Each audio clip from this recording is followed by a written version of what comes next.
નમસ્કાર વિદ્યાર્થી મિત્રો, આજના વિડીયોની અંદર આપણે જોઈશું ધોરણ 10 વિજ્ઞાનની આજે લેવાયેલ એકમ કસોટી તારીખ 12/9/2024ની પ્રશ્ન બેંકનું સોલ્યુશન કરીશું અને સાચું સોલ્યુશન તમને આપીશું. તો પ્લીઝ વિડીયોને અંત સુધી જરૂરથી જોજો.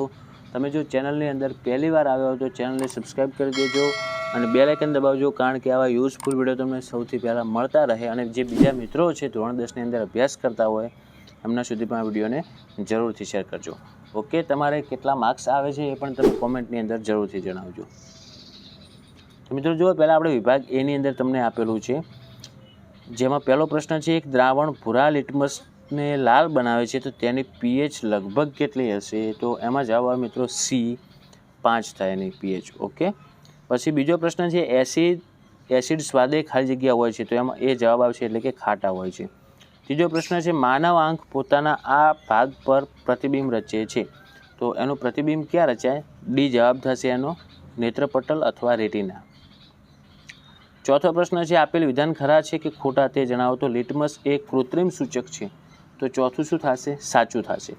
પાંચમું થશે ખોટું, છઠ્ઠું થશે ખોટું અને સાતમું થશે સાચું. ઓકે, પછી આગળ આપેલું છે, તમને આપેલ વિધાન સાચું બને તે રીતના ખાલી જગ્યા પૂરવાની છે.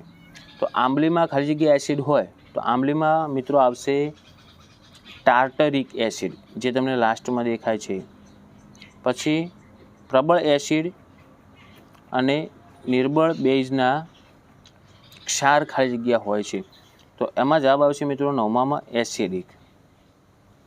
10મો પ્રશ્ન છે, અપચાના ઉપચાર માટે ખાલી જગ્યા પ્રકારની દવાનો ઉપયોગ થાય છે તો એમાં આવશે મિત્રો એન્ટાસિડ.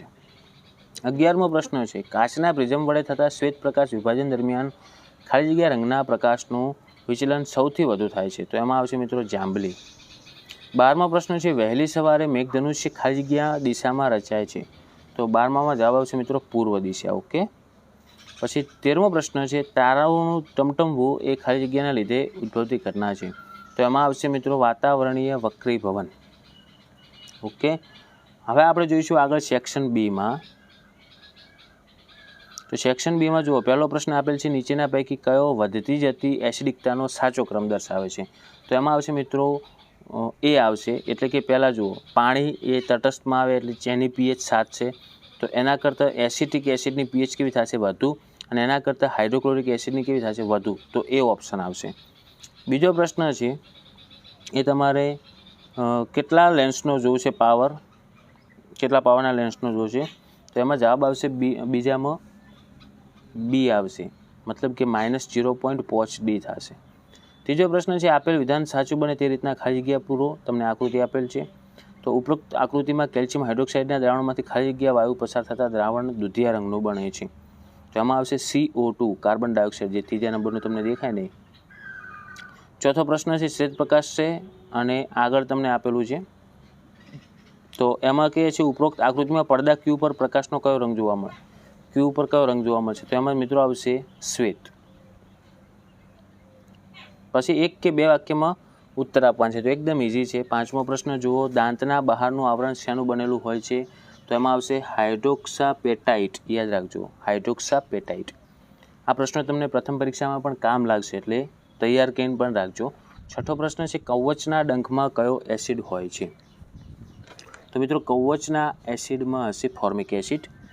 પછી પ્રેસબાયોપિયાની ખામીનું નિવારણ કરવા કયા પ્રકારનો લેન્સ વપરાય છે અથવા કયા લેન્સ વડે થાય છે? તો એમાં આવશે બાયોફોકલ લેન્સ 7મામાં. પછી ખરા ખોટા આપેલા છે, મિલ્ક ઓફ મેગ્નેશિયમનું અણુસૂત્ર MgOH2 છે તો 8મું સાચું થશે, 9મું પણ સાચું થશે અને 10મું પણ સાચું થશે. 3 કેવા થશે?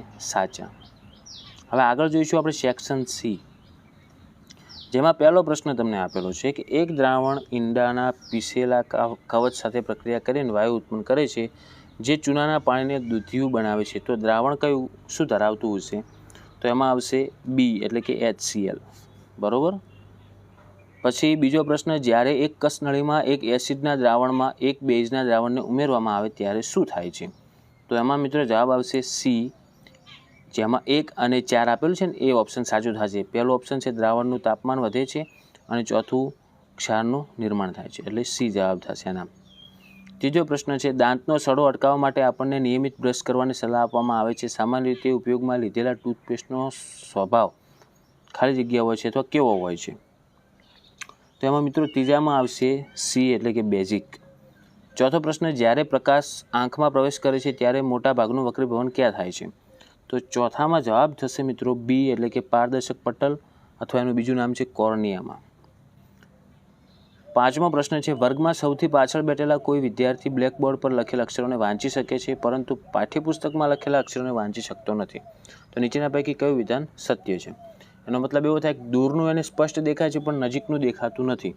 તો એના માટે પાંચમામાં જવાબ આવશે એ એટલે કે વિદ્યાર્થીના આંખનું નજીક બિંદુ તેનાથી દૂર ખસી જાય છે. પછી આપણે ખરા ખોટા આપેલા છે. તો જોઈએ છઠ્ઠામાં શું આવશે. તો છઠ્ઠું ખરું થશે, સાતમું ખોટું, આઠમું ખરું, નવમું પણ ખરું થશે. ઓકે. પછી ખાલી જગ્યા પૂરવાની છે આપણે કે ખાવાના સોડા એટલે કે બેકિંગ સોડાનું રાસાયણિક સૂત્ર શું થાય? તો એનું સૂત્ર થાય મિત્રો NaHCO3, sodium hydrogen carbonate. Okay, NaHCO3 તમને જે બીજા નંબરનું દેખાય. 11મો પ્રશ્ન છે, માર્ગેરિન બનાવવામાં ખાલી જગ્યાનો ઉપયોગ થાય છે. તો એમાં આવશે H2 એટલે કે હાઇડ્રોજન વાયુ. અને 12મો પ્રશ્ન છે, આંખના લેન્સની કેન્દ્ર લંબાઈમાં ફેરફાર ખાલી જગ્યા કરે છે. તો એમાં આવશે મિત્રો સિલિયરી સ્નાયુ. ઓકે. તો મિત્રો આજના વિડીયો માટે આપણે આટલું જ રાખીશું.